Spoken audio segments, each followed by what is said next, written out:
Salatu wassalamu ala rasulillah Sayyidina wa habibina wa syafi'ina wa qurrati a'yunina Muhammad bin Abdillah wa ala alihi wa ashabihi wa man wala amma ba'du.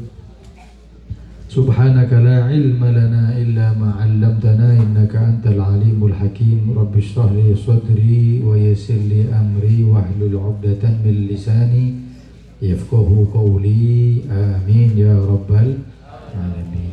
Hadratul kiram, para habaib yang saya muliakan, kepada Al-Habib Abdurrahman Barakbah, Al-Habib Asad Al-Jufri, Al-Habib Abu Bakar Al-Attas, Al-Habib Saleh Jamalul Lail, dan semua para habaib yang sudah hadir di malam yang mulia ini.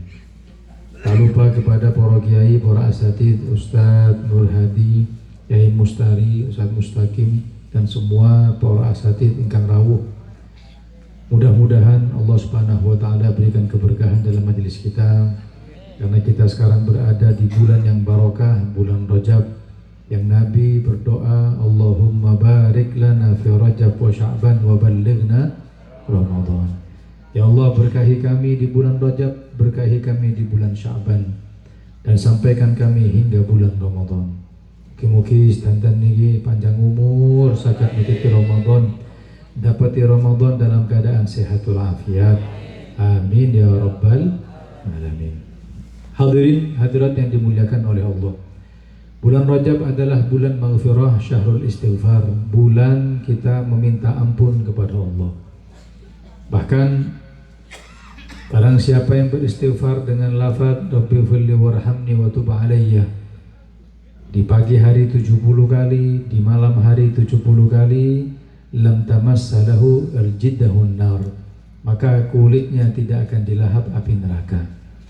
Maka berbanyak singkatan istighfar di bulan Rajab. Dengannya Allah Subhanahu wa taala ketika memberkahi di bulan Rajab, insyaallah barakah di bulan Sya'ban. Kalau sudah nututi bulan Sya'ban, insyaallah barokah paling besar kita raih di bulan Ramadan yang akan datang. Amin ya rabbal alamin. Hadirin hadirat yang dimuliakan oleh Allah, dalam kesempatan kali ini kita akan menyampaikan tentang 3 golongan orang yang diharamkan rahmat di bulan Rajab. Misalnya diharam di bulan Rajab, berarti di Sya'ban lebih-lebih. Kalau di bulan Sya'ban nggak dapat rahmat, apalagi di bulan Ramadan. Sebenarnya ada 6 golongan hadirin, tapi yang paling penting adalah 3. Siapakah golongan orang yang diharamkan rahmat di bulan Rajab? Yang pertama adalah mereka qati'ur rahim, orang yang mutus tali silaturahim. Makanya jangan pernah kita memutus tali silaturahim dengan kerabat kita karena urusan duniawi, saingan tuku, jangan sampai botan apa, sampai nyatru, sampai tahunan. Nah ini kan nggak boleh. Bahkan Nabi mengatakan barang siapa yang tidak menyapa kepada saudara muslimnya lebih dari 3 hari, bukan 3 minggu, bukan 3 tahun, 3 hari, lebih dari 3 hari, dakhalan nar, bisa dipastikan masuk ke dalam nerakanya Allah. Sambung tali silaturahim. Orang yang mutus tali silaturahim itu kan kadang keadaannya sama kita seakan-akan sama. Sholatnya nggak sami, puasanya nggak sami. Dia hanya berbuat sesuatu yang menurut dia biasa tapi besar di mata Allah Subhanahu wa taala. Makanya orang masuk bulan Rajab masih tidak menyapa dengan familinya. Wah, Masya Allah, berarti dia sekarang mengundang murka Allah Subhanahu wa taala. Dalam hadis Nabi mengatakan qati'ur rahim mal'unun walau mata fi jawfil Ka'bah. Orang yang mutus tali silaturahim niku hadirin itu terlaknat meskipun meninggalnya itu di dalam Ka'bah. Gambaran husnul khotimah. Tapi selama dia mutus tali silaturahim, maka dia dilaknat oleh Allah Subhanahu wa taala. Hati-hati. Makanya di bulan Rajab ayo minta maaf. Hablum minan nasnya minta maaf, perbaiki hubungan dengan kerabat. Hablum minallahnya kita taubat, perbanyak istighfar kepada Allah Subhanahu wa taala. Dan jangan pernah merasa ego. nopo ego niku merasa diri ini lebih mulia. Kalau ada cekcok dengan kerabat, jenengan mulai lebih dahulu minta maaf. Sebab minta maaf lebih dulu lebih mulia daripada yang memberi maaf. Kadang kita kan nggak mau, apalagi yang salah pihak sana. Kita nunggu, Jarno, saya ukur minta maaf disik. Apa? Ya ini salah kok. Coba lihat akhlak Sayyidina Hasan. Sayyidina Hasan yang hadirin punya saudara tiri namanya Muhammad Al-Hanafiyah. Jadi Sayyidina Ali itu nikah setelah wafatnya Sayyidah Fatimah dengan perempuan lain, keluar anak namanya Muhammad Al-Hanafiyah. Lah, Sayyidina Hasan dengan Muhammad Al-Hanafiyah satu saat ada sedikit cekcok, ada sedikit debat, selesai akhirnya sama-sama pulang, berselisih. Yang satu pulang ke rumahnya, Muhammad Al-Hanafiyah juga pulang ke rumahnya. Setelah itu Muhammad Al-Hanafiyah ngambil kertas hadirin, nulis mengatakan begini, Assalamualaikum ya Hasan. Wahai Hasan, kau adalah cucu Nabi, kau pelipur lara Nabi, kau kecintaan Nabi. Barusan kita terjadi berselisih pendapat wahai Hasan, dan aku berharap kau datang ke rumahku untuk minta maaf terlebih dahulu. Sebab kata Nabi, orang yang minta maaf lebih dulu lebih mulia daripada yang menerima maaf. Ditulis lagi hadirin, wahai Hasan, bukan aku nggak bisa minta maaf terlebih dahulu kepadamu, sangat bisa. Akan tetapi aku nggak pengen kau kalah kemuliaannya ketimbang aku. Jadi sekarang saya tunggu di rumah agar kau minta maaf lebih dahulu agar kemuliaanmu tidak berkurang sama sekali. Bayang no, nggak ada ego di antara keduanya. Akhirnya datang Sayyidina Hasan minta maaf terlebih dahulu, selesai permasalahan. Tidak lain semacam ini adalah didikan Nabi Muhammad Sallallahu Alaihi Wasallam. Makanya ayo yang gak nyapa dengan familinya, dengan sanak saudaranya, kalau bisa sambung, wajib. Untuk apa? Agar masuk bulan Rajab, bulan Sya'ban dan bulan Ramadan, kita tidak diharamkan rahmat dari Allah Subhanahu wa ta'ala. Ini yang pertama. Hadirin hadirat yang dimuliakan oleh Allah. Yang kedua, siapa golongan yang diharamkan rahmat di bulan Rajab? Yang kedua adalah al-aqlil walideh, golongan orang yang durhaka kepada kedua orang tuanya. Durhaka ketika masa hidupnya orang tua atau durhaka setelah wafatnya orang tua. Hadirin, orang itu macam empat. Orang itu macam empat. Pertama, orang yang barun lil walidayh fil hayah wa ba'dal mamat. Golongan yang pertama orang yang kepada orang tuanya berbakti semasa hidup dan setelah wafatnya. Ketika orang tua masih hidup, masya Allah nurut, patuh, apapun yang diperintah orang tua dikerjakan. Dan setelah wafat nggak lupa untuk ngirimi doa, ngirimi fatihah, istighfar, sedekah untuk orang-orang yang sudah meninggal. Ini golongan-golongan yang mulia.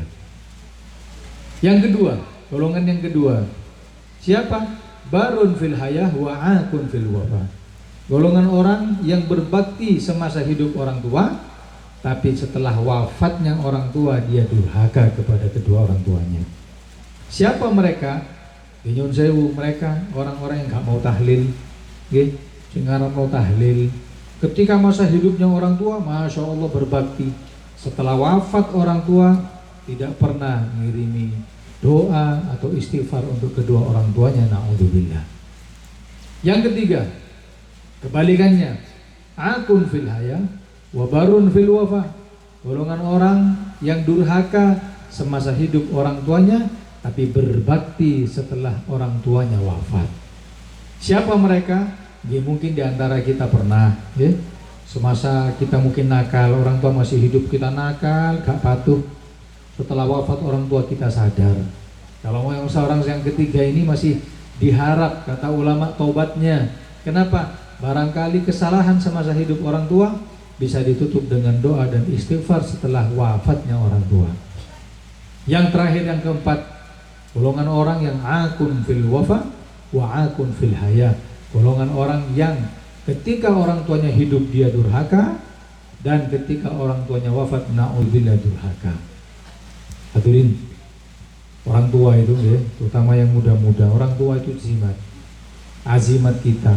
Dengan sowan kepada kiai habaib, bahkan para aulia dijejer 70, dengan doanya orang tua masih lebih mandi doanya orang tua. Saya teringat ya, sekitar 10 tahun, 15 tahun yang lalu saya baca koran. Orang itu waktu itu berbahasa Arab. Di situ dikisahkan ada satu orang wanita, ya, itu di sebelahnya ada ibunya lagi ngaji Quran. Yang wanita ini rodok nakal, wangel dikandani. Waktu itu dengarkan musik lewat telinga ini headset no. Setelah adzan berkumandang, ibunya ngomong, "Do, coplokan itu." Headset bukaan karena adzan sudah datang, jawaban adzan. Tapi perempuannya gak mau. Dia mengatakan, "Loh, jangan saya yang suruh berhentikan musik ini. Sampean sing mandek. Sampean yang ngaji mandek kok. Ya aku tetap, aku gak ngomong kok." Kata ibunya, "Yo aku mandek.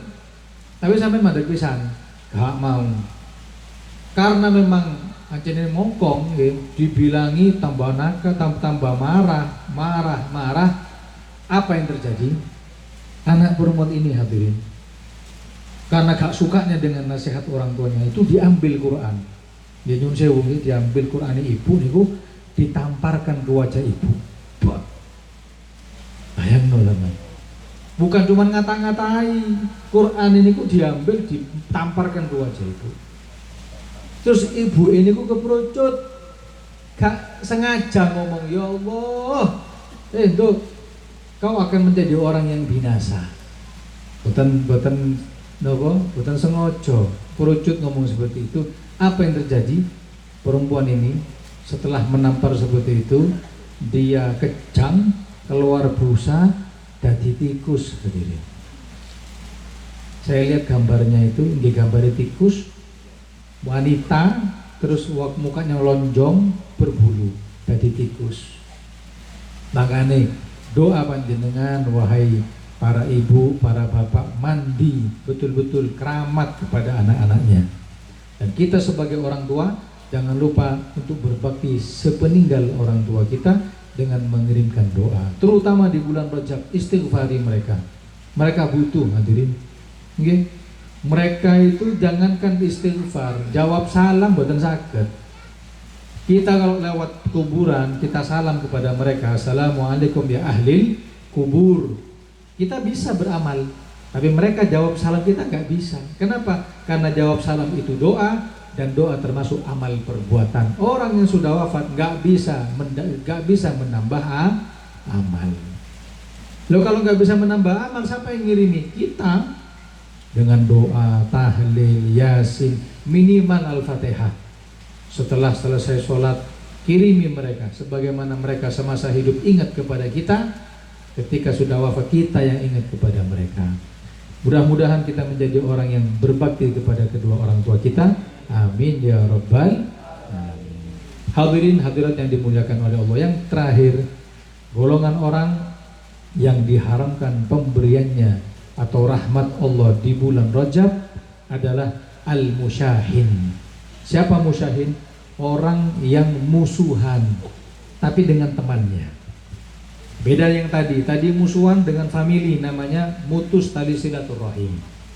Tapi kalau musuhan dengan temannya namanya musyahin. Orang yang gak tegur sapa dengan famili, dengan temannya, dengan teman kantornya, dengan teman sejawatnya. Yang semacam ini juga termasuk golongan yang diharamkan rahmat Allah di bulan Rajab. Makanya hilangkan permusuhan di hati, ya. Insya Allah kita mendapatkan keberkahan di bulan Rajab. Insya Allah keberkahan di bulan Syaban. Insya Allah kita masuk ke dalam bulan Ramadan dengan penuh barokah. Amin ya rabbal alamin. Mudah-mudahan Ramadan tahun ini menjadi Ramadan paling barokah dalam kehidupan kita. Allah kembalikan Ramadan kepada kita tahun depan lagi. Tahun depannya lagi dalam keadaan sehat walafiat, sakit siam, sakit qiyam, bisa puasa, bisa bangun malam, bisa sholat sunnah, menambah amal ibadah. Dengannya insya Allah kita dijadikan hamba yang diridhoi oleh Allah Subhanahu wa ta'ala. Amin ya rabbal alamin. Mungkin ini yang dapat saya sampaikan, kurang lebihnya mohon maaf. Akhirul kalam, wassalamualaikum warahmatullahi wabarakatuh.